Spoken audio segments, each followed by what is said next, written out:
Welcome back. As you can see, we're still in Montecito, California. Why not? Double shot. When you get an opportunity to work with someone, you got the bond, you know that there's an incredible relationship there, there's expertise to be shared. Why wouldn't you? I mean, it just makes sense. So again, workplace productivity expert Jason Womack. Thanks for being back. Thanks, Joe. And we're actually going to turn this over to Joe today. And those who've been watching these shows, have been following his writing, you got a copy of his book, please tell me you bought a copy of his book. When you open that book up, and there's a front page there where Joe goes through his acknowledgments and his thank yous, if you will. Joe, you talked about two people who've inspired you, who really encourage you to move, to make things happen, to engage with your life, and those are your kids.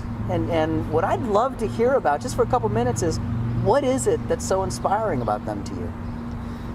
I was hoping that you were going to say them, the names, because I remember including a couple people, including you, in the acknowledgments. So I was thinking, God, I hope he says the names, because I don't want to have to guess. But my kids, sure.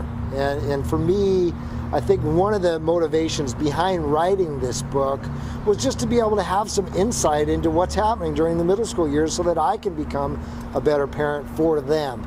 But, seeing them on a daily basis, and you don't see your kids, you don't really notice the changes when you see them every day. But then as you look back on it, you notice the growth, of course, over the course of years. To be able to share conversations with them, to see the challenges that they're working through, to try and build the connection with them that I now know is so important to their growth and their development, and then to see their confidence grow on a daily basis. For me, that's inspiring, and it makes me think, if this is what's happening in my family, then I know that this is what's happening in a lot of other families. So it's been wonderful for me. I think, Joe, you just hit on something that actually transcends our work out in the world. And you said something to the effect of, sometimes we don't notice growth over time when we're that close. And I noticed the same thing in productivity in the workplace. And people who've had a job for 6 months, 18 months, 3 years, 10 years, sometimes they show up and they keep on going through doing what they've always done. And one of the things that I really acknowledge about you that you do, and maybe just to share a little bit with the folks, one tip from your book, you talk about a weekly meeting. Yes. And I remember you sharing with me, what the memories you had of your weekly meetings weren't as positive as the ones you're building now. But for parents out there, actually for anyone out there, what do you suggest people do every now and then, just as that reconnect, so you can recognize growth over time?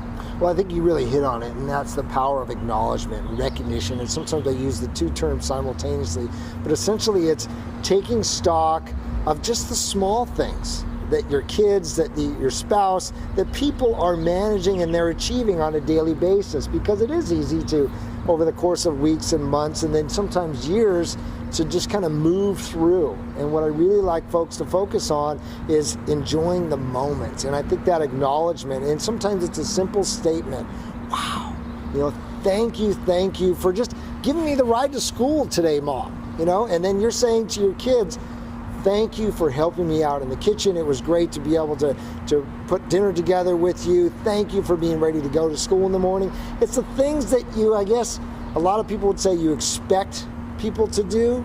And you know what? Sure, people are going to show up, they're going to do those things, but what a wonderful acknowledgement, what a wonderful way to just say thank you in some cases, and be excited about the motivation that inspires then for people to continue to really get excited about not only helping each other out, but just excited about what's happening during their day. I have a challenge. Yes. Everybody watching this, go thank someone today. Write a note card, send an email, leave someone a voicemail, reach out, say thank you. Practice does not make perfect. Practice makes habit. And if you want to build a habit, just do it a few more times. Practice saying thank you, practice acknowledgement, practice that check-in, practice looking back on what's working, and do more of it. Wonderful. I love it. I love that. Thank you. Hey, have a good day. All right. All right.